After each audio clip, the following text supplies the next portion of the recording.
آج ہمارا سیرت کا 5واں درس ہے۔ سیرت کی جو تفصیل پچھلے جمعہ بیان ہوئی وہ معاہدہ حلف الفضول تک تھی، جس میں حضور صلی اللہ علیہ وآلہ وسلم شریک ہوئے۔ پھر اس کے بعد جب حضور صلی اللہ علیہ وآلہ وسلم کی عمر مبارک، اسے بند کر چھوڑو، پھر حضور صلی اللہ علیہ وآلہ وسلم کی عمر مبارک جب 25 سال ہوئی تو پھر حضور صلی اللہ علیہ وآلہ وسلم نے شام کا ایک سفر کیا، تجارتی سفر، جو کہ حضرت خدیجہ رضی اللہ تعالی عنہا کا مال لے کر ان کی ایما پر رسول اللہ صلی اللہ علیہ وآلہ وسلم شام روانہ ہوئے۔ اس وقت رسول اللہ کی عمر 25 سال تھی۔ حضرت خدیجہ رضی اللہ تعالی عنہا نے مزاربت پر رسول اللہ کو مال دیا کہ محنت رسول اللہ کی ہوگی، مال حضرت خدیجہ کا ہوگا، اور اس میں سے جو پرافٹ ہے اس پرافٹ میں سے ایک حصہ رسول اللہ کو بھی دیا جائے گا۔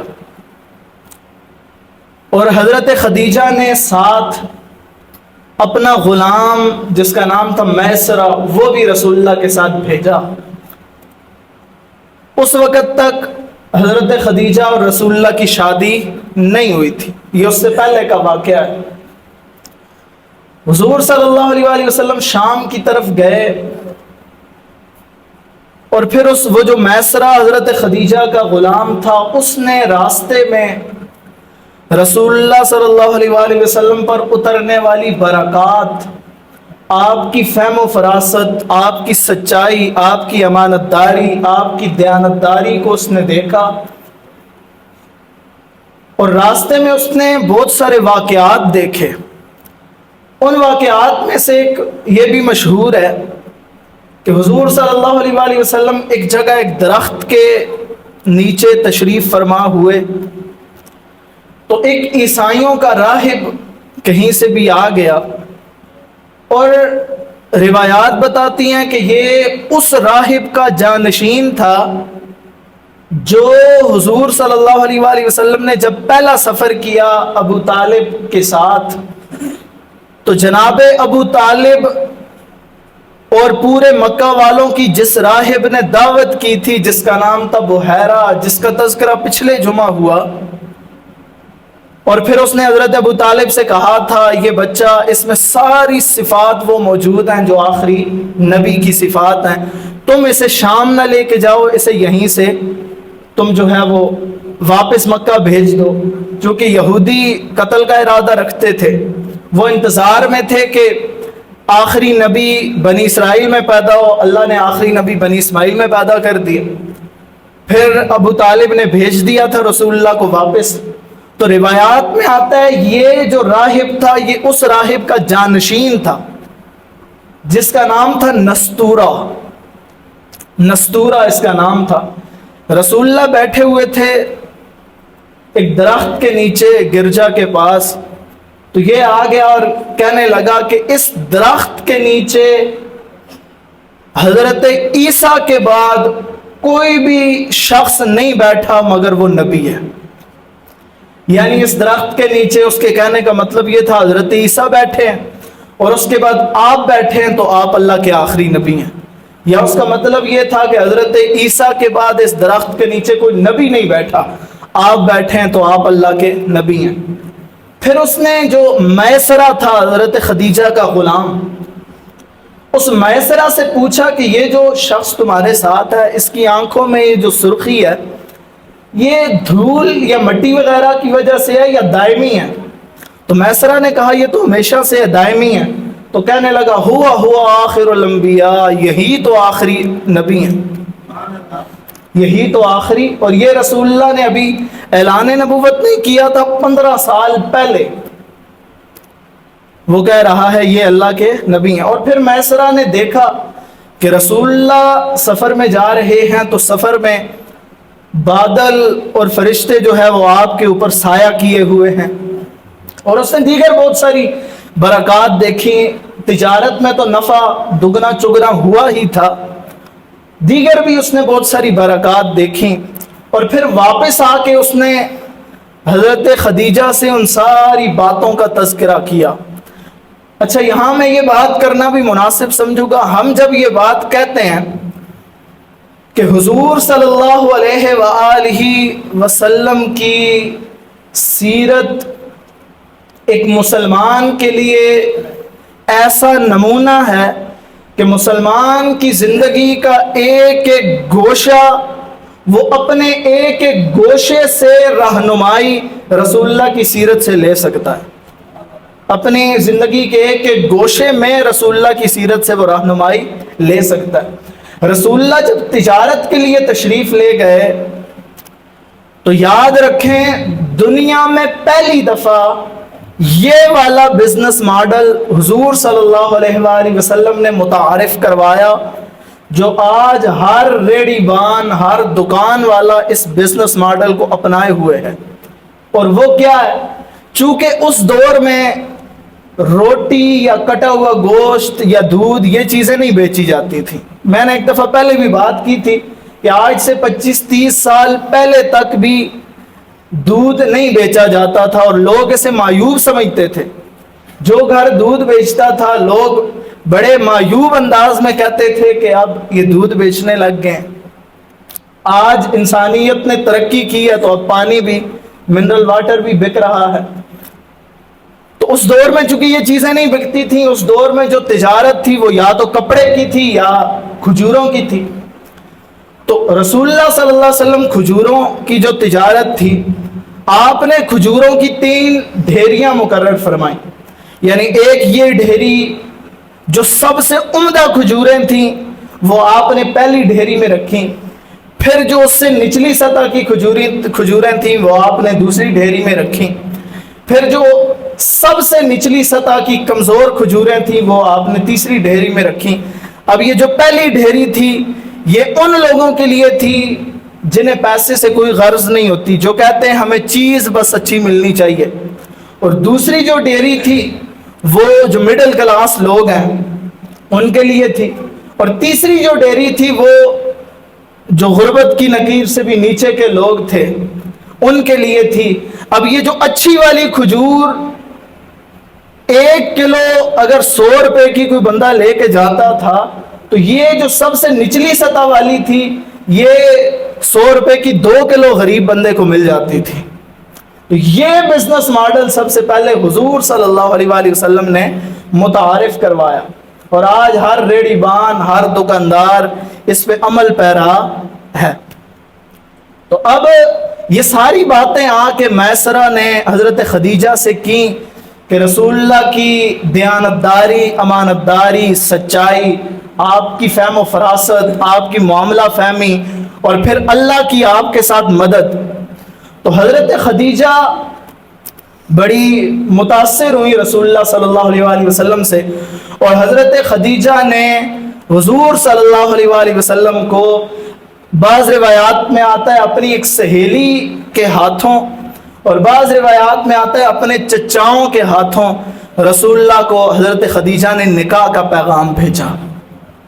اور یہ رسول اللہ کا جو نکاح حضرت خدیجہ کے ساتھ ہوا، یہ آپ شام کے سفر سے جب واپس آئے تھے اس کے بعد 2 ماہ 25 دن کے بعد آپ کا یہ نکاح حضرت خدیجہ کے ساتھ ہوا۔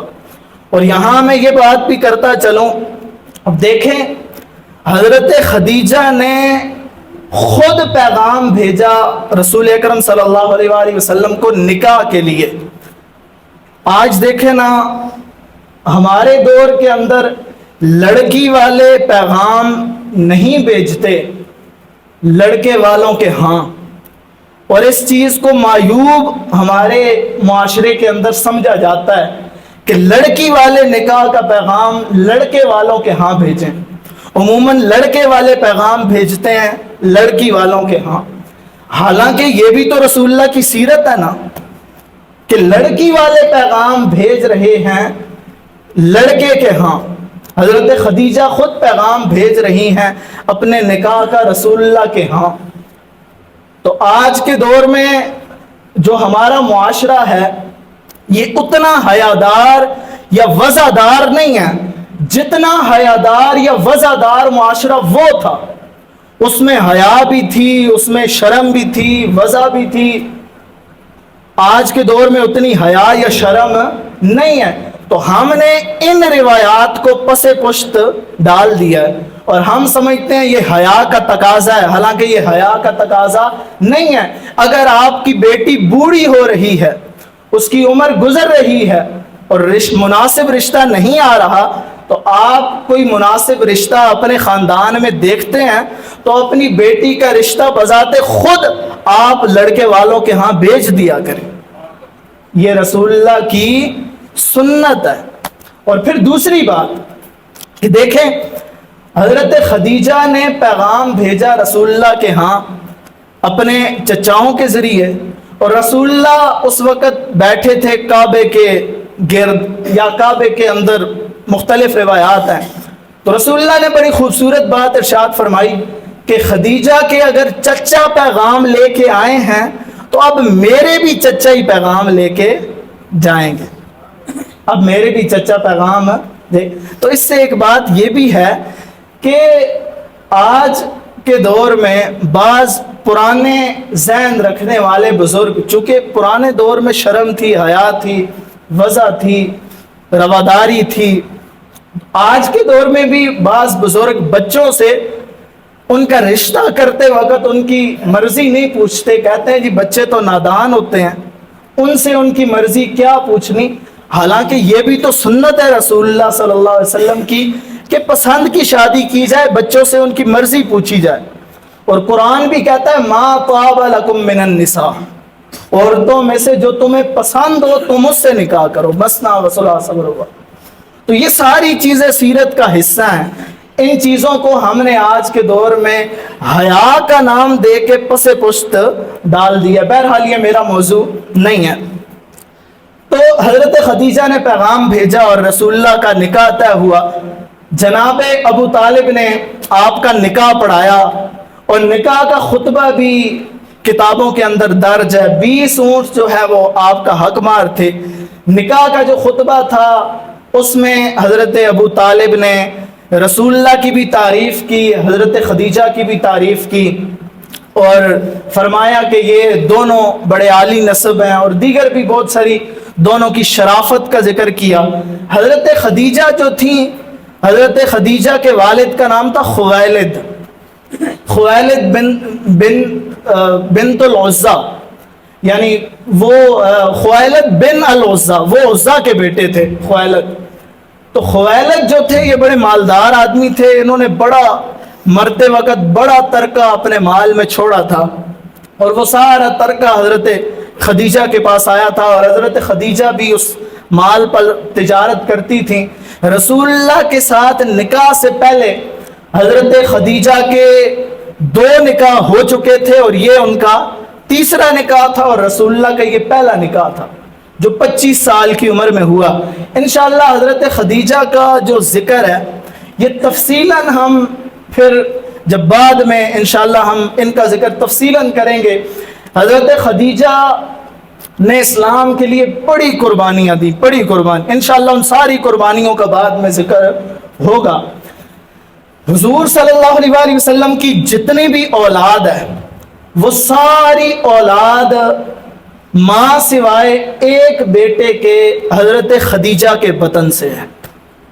یعنی 6 اولادیں رسول اللہ کی حضرت خدیجہ کے بطن سے. سب سے پہلے پیدا ہوئے قاسم، سب سے پہلے پیدا ہوئے قاسم، جن کی وجہ سے حضور صلی اللہ علیہ وآلہ وسلم کو ابو القاسم بھی کہا جاتا ہے. آپ کا لقب ہے ابو القاسم. یہ سب سے پہلے پیدا ہوئے.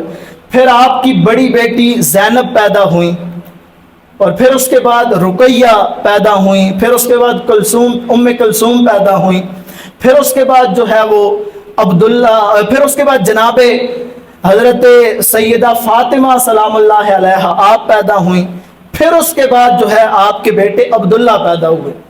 یہ 6 اولادیں حضرت خدیجہ کے بطن سے رسول اللہ کی پیدا ہوئیں۔ اور بعض سیرت کی کتابوں میں آپ نے 2 نام اور سنے ہوں گے، طیب اور طاہر۔ یہ طیب اور طاہر یہ الگ سے کوئی بیٹے 2 نہیں تھے، بلکہ یہ جو آپ کے صاحبزادے عبداللہ تھے انہی کے لقب تھا طیب اور طاہر، انہی کا یہ لقب تھا۔ آپ کی جو پہلی بیٹی تھی رسول اللہ کی حضرت سیدہ زینب، حضرت سیدہ زینب کا نکاح ہوا ابو العاص کے ساتھ، جو کہ حضرت خدیجہ کا رشتہ دار تھا، اور بعد میں یہ ابو العاص مسلمان بھی ہوئے، اور حضرت سیدہ زینب نے بڑی مشکلات دیکھی، بڑی مشکلات۔ آپ کی جو دوسری 2 بیٹیاں تھیں حضرت سیدہ رقیہ اور حضرت ام کلثوم، ان 2 بیٹیوں کا نکاح ابھی رسول اللہ نے بعثت، ابھی اعلان نبوت نہیں ہوا تھا، ان دونوں کا رشتہ ابو لہب نے مانگا تھا اپنے 2 بیٹوں عتبہ اور عتیبہ کے لیے، ابھی اعلان نبوت نہیں ہوا تھا، اعلان نبوت سے پہلے کی بات ہے۔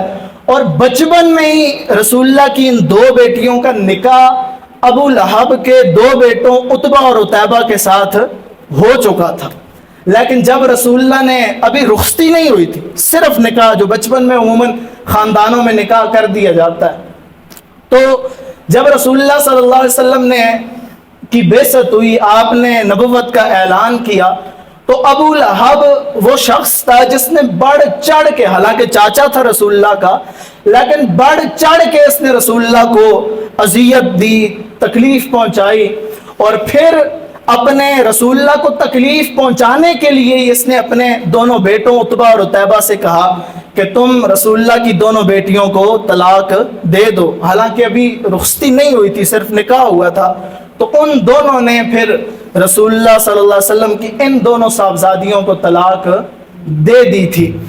ان میں سے جو چھوٹا تھا، جس کا نام تھا عتیبہ، ابو لہب کا جو بیٹا چھوٹا تھا، جس کی نکاح جو ہے یا جس کی نسبت جو ہے حضرت ام کلثوم کی طرف تھی، اس نے رسول اللہ صلی اللہ علیہ وسلم سے ایک اخیر قسم کی بدتمیزی کی تھی، معاذ اللہ، اخیر قسم کی بدتمیزی۔ اور اس بدتمیزی پر رسول اللہ صلی اللہ علیہ وسلم نے فرمایا تھا کہ اللہم سلط علیہ کلب من کلابک، اے اللہ اپنے کتوں میں سے کتا اس پر بھیج۔ تو پھر یہ بڑا ڈرا کرتا تھا کہ رسول اللہ نے میرے لیے یہ الفاظ فرمائے ہیں۔ تو ایک دن یہ مکہ سے باہر گیا ہوا تھا قافلے کے ساتھ، تو رات کا وقت ہوا، چونکہ یہ بڑا ڈرتا تھا، لوگوں سے کہنے لگا رسول اللہ کی الفاظ ہے تو ظاہر سی بات ہے کچھ نہ کچھ ہوگا۔ تو قافلے والوں نے اسے جو ہے وہ اپنے قافلے کے درمیان میں لٹایا، اور لوگ جو ہے اس کے گرد یوں طواف کی صورت میں سارے لوگ سوئے، اور پھر لوگوں کے گرد جو ہے وہ انہوں نے اپنے اس طرح جانور باندھے کہ اگر کوئی جانور اندر آئے گا تو وہ جانوروں سے اور پھر لوگوں کو پھلاند کے آئے گا تو سارے لوگ جاگ جائیں گے۔ لیکن رات کے وقت ایک شیر آیا اور سارے لوگوں کو وہ پھلاند کے آیا اور اس نے اسے چیر پھاڑا اور وہ واپس نکل گیا۔ تو یہ عتیبہ تھا ابو لہب کا بیٹا، جس نے اخیر قسم کی بدتمیزی کی تھی حضور صلی اللہ علیہ وآلہ وسلم کے ساتھ، اور اس کی نسبت رسول اللہ کی چھوٹی بیٹی ام کلثوم کی طرف تھی۔ پھر اس کے بعد حضور صلی اللہ علیہ وآلہ وسلم کی زندگی میں یہ جو شادی کا واقعہ ہے، پھر اس کے بعد جو قابل ذکر بات ہے وہ حضور صلی اللہ علیہ وآلہ وسلم کی زندگی میں مکہ کی تعمیر ہے، کعبۃ اللہ کی تعمیر ہے۔ وقت تقریباً ہے، میں آپ سے کعبۃ اللہ کی جو تعمیر ہے شروع سے اس کا تذکرہ کرتا ہوں۔ کعبہ کی تعمیر کب اور کیسے ہوئی؟ سب سے پہلی دفعہ کعبہ کی تعمیر حضرت آدم نے کی تھی جب وہ اس دنیا میں تشریف لائے۔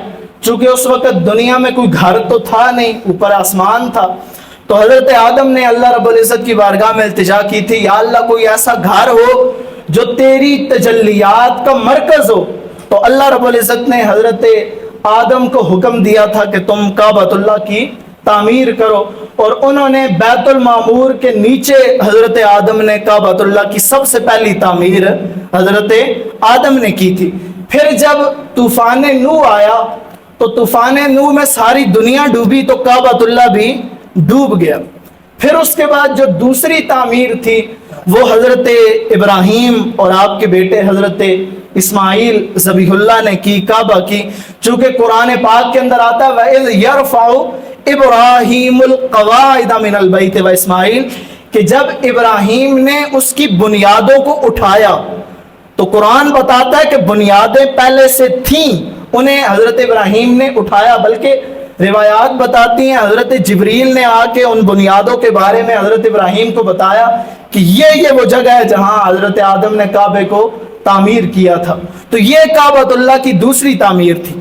پھر کعبہ تیسری مرتبہ تعمیر ہوا حضور صلی اللہ علیہ وآلہ وسلم کی بعثت سے 5 سال پہلے, یعنی جب رسول اکرم صلی اللہ علیہ وآلہ وسلم کی عمر مبارک 35 سال تھی, تب کعبہ کی جو ہے وہ تیسری تعمیر ہوئی. اور یہ تیسری تعمیر جو ہوئی اس میں اس کے لیے جو مشورہ تھا وہ کعبہ کے اندر ہوا ہے. میں نے آپ سے شروع میں جب ہم نے شروع کی تھی سیرت تو شروع میں نے بتایا تھا کہ کعبہ میں قریش نے قصین ایک جگہ بنائی تھی دار الندوہ جس میں فیصلے ہوتے تھے. تو دار الندوہ میں آپ توجہ میری طرف رکھیں, دار الندوہ میں مشورہ ہوا, وہاں سارے سردار مکہ کے اکٹھے ہوئے, انہوں نے مشورہ کیا کہ کعبہ کی جو دیواریں یہ بوسیدہ ہو چکی ہیں, اینٹیں کعبہ کی جو ہیں گرنے لگی ہیں, بالکل حالت جو ہے کعبہ کی بوسیدہ ہو چکی تھی. تو سب نے مشورہ کیا کعبہ کو دوبارہ سے تعمیر کرتے ہیں. حضور صلی اللہ علیہ وآلہ وسلم کے والد کے ماموں ہیں, وہ کھڑے ہوئے, انہوں نے لوگوں سے کہا کہ کعبہ کی جو تعمیر ہوگی اس تعمیر میں حرام کا 1 روپیہ بھی نہیں لگے گا, جتنے پیسے لگیں گے وہ حلال کے لگیں گے. اس دور میں یا کسی جو ہے وہ عورت کی بدکاری کی کمائی کعبہ میں نہیں لگے گی. اس دور میں جو لوگوں کی کچھ چند ایک لوگوں کی جو کمائی کا ذریعہ تھا وہ یہ بھی تھا, چند ایک جو لوگ تھے وہ اپنی لونڈیوں کو پیش کرتے تھے اور ان سے جو ہے وہ کماتے تھے لوگوں سے.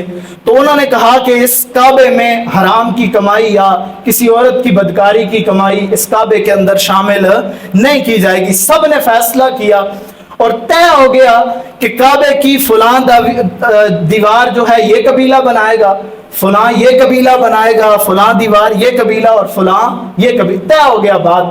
اور ولید بن مغیرہ انہیں پتا چلا کہ جدہ کے قریب جو بندرگاہ ہے وہاں کوئی جو ہے وہ بحری جہاز ڈوبا ہے, تو یہ چلے گئے وہاں اور انہوں نے وہاں سے اس جہاز کے جو پھٹے تھے وہ خریدے اور ان پھٹوں کو کعبے کی چھت کے لیے جو ہے وہ استعمال کیا گیا.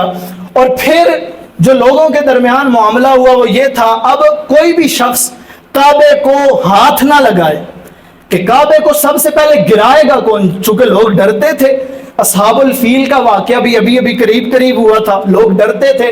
تو یہ جو ولید بن مغیرہ تھا یہ سردار تھا مکہ کا. اگر آپ نے ولید بن مغیرہ کا نام نہیں سنا تو ان کے بیٹے جو جلیل القدر با کمال صحابی ہیں حضرت خالد بن ولید, ان کا نام ضرور سنا ہوگا. تو وہ ان کے بیٹے تھے. انہوں نے سب سے پہلے کدال پکڑی اور اینٹ جو ہے وہ کعبے کی اکھیڑی. پھر جب سارے لوگوں نے دیکھا کہ انہیں کچھ نہیں ہوا اور انہوں نے دعا بھی کی کہ اللہم لا نرید الا بخیر, اے اللہ ہم خیر کے علاوہ کوئی ارادہ نہیں رکھتے, یعنی ہم خیر کا ارادہ رکھتے ہیں, کعبہ بنانا چاہتے ہیں. تو پھر سارے لوگوں نے توڑا اور کعبے کی جو ہے وہ دوبارہ تعمیر نو ہوئی. لوگوں نے کعبے کی تعمیر نو کی. اس وقت تو کسی کا اختلاف نہیں ہوا چونکہ پہلے طے تھا کہ کون کس چیز کی تعمیر کرے گا. اختلاف اس وقت ہوا جب حجر اسود کو لگانا تھا. ہر قبیلہ یہ چاہتا تھا کہ حجر اسود کو لگانے کی جو سعادت ہے وہ میرے جو ہے وہ حصے میں آئے, چونکہ قبائلی نظام میں ہوتا ہی یہی تھا, ہر قبیلہ یہ چاہتا تھا. تو اتنا لوگوں کے درمیان لڑائی ہوئی یا اتنی باتیں بلند ہوئی کہ لوگوں کے درمیان تلوار نکلنے کا اندیشہ تھا کہ ابھی تلواریں نکلیں گی اور کعبے میں لڑائی اور خون ریزی ہوگی۔ تو ایک صاحب الرائے شخص نے آواز دی کہ سارے خاموش ہو جاؤ، میں فیصلہ کرتا ہوں کہ کل جو شخص سب سے پہلے مکہ کی عمارت میں داخل ہوگا وہ ہمارے درمیان فیصلہ کروائے گا، اس کا فیصلہ ہم سب تسلیم کریں گے۔ سب نے اس بات کو تسلیم کیا، اور پھر اللہ تعالیٰ نے یہ سعادت ہمارے پیارے آقا صلی اللہ علیہ وآلہ وسلم کو عطا فرمائی کہ اگلے دن رسول اللہ سب سے پہلے کعبے کے اندر داخل ہوئے۔ رسول اللہ داخل ہوئے، جب باقی لوگ آئے، سردار آئے، سب نے کہا یہ تو صادق ہیں، یہ تو امین ہیں، یہ تو دیانتدار ہیں، یہ تو سچے ہیں، یہی ہمارا فیصلہ کروائیں گے۔ پھر رسول اللہ نے فیصلہ کروایا کہ سارے قبیلوں کے جو سردار تھے، رسول اللہ نے ایک چادر میں حجر اسود کو رکھا اور سارے سرداروں کو کہا کہ آپ اس چادر کو اٹھائیں۔ سب نے اس چادر کو اٹھایا۔ جب چادر بلند ہوئی تو رسول اللہ نے خود حجر اسود کو اٹھا کے اس کی جگہ پہ نصب کیا، اور اللہ تعالیٰ نے یہ سعادت رسول اللہ کے حصے میں رکھی۔ تو یہ کعبے کی تیسری تعمیر تھی جو کہ بعثت سے 5 سال قبل ہوئی۔ پھر کعبے کی جو چوتھی تعمیر تھی وہ ہوئی حضرت عبداللہ ابن زبیر نے کی۔ حضرت عبداللہ ابن زبیر کا اگر میں تعارف کرواؤں تو یہ حضرت ابوبکر صدیق کے نواسے ہیں، یہ حضرت ابوبکر صدیق کے اور عشرہ مبشرہ صحابی ہیں۔ حضرت زبیر ابن عوام یہ ان کے بیٹے ہیں، اور یہ حضرت اسما جو کہ حضرت ابوبکر کی بیٹی ہیں، یہ وہی اسما ہیں جو ہجرت کے موقع پر رسول اللہ کو کھانا پہنچایا کرتی تھی۔ یہ حضرت عبداللہ ابن زبیر ان کے بیٹے ہیں۔ چوتھی تعمیر پھر انہوں نے کی تھی، اور پھر 5ویں تعمیر کعبے کی جو ہے حجاج ابن یوسف نے کی تھی۔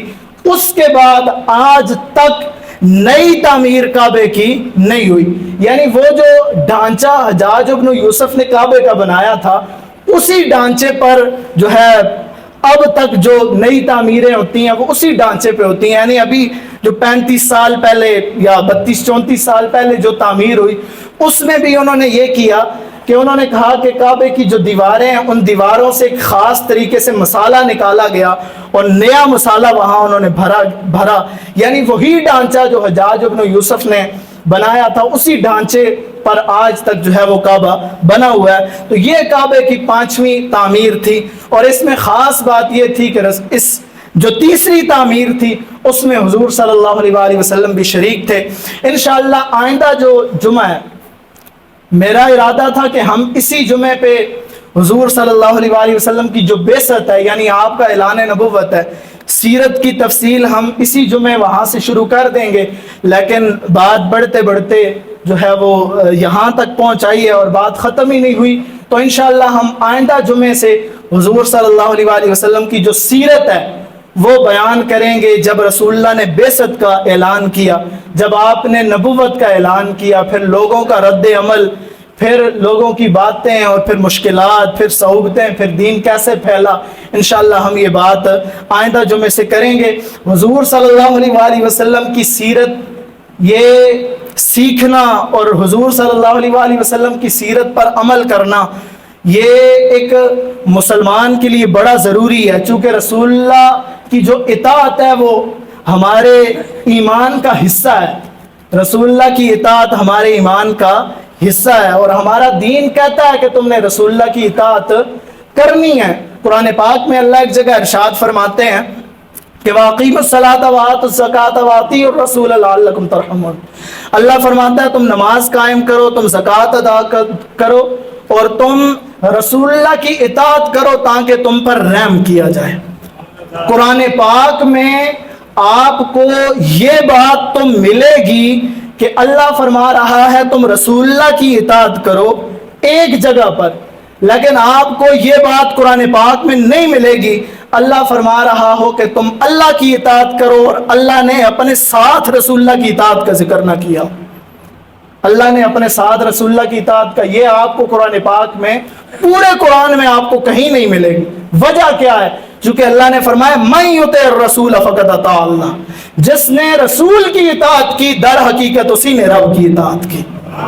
اور قرآن بتاتا ہے کہ منافقین کی یہ علامت ہے کہ وہ رسول اللہ کی اطاعت سے بھاگتے ہیں۔ یہ کس کی علامت ہے؟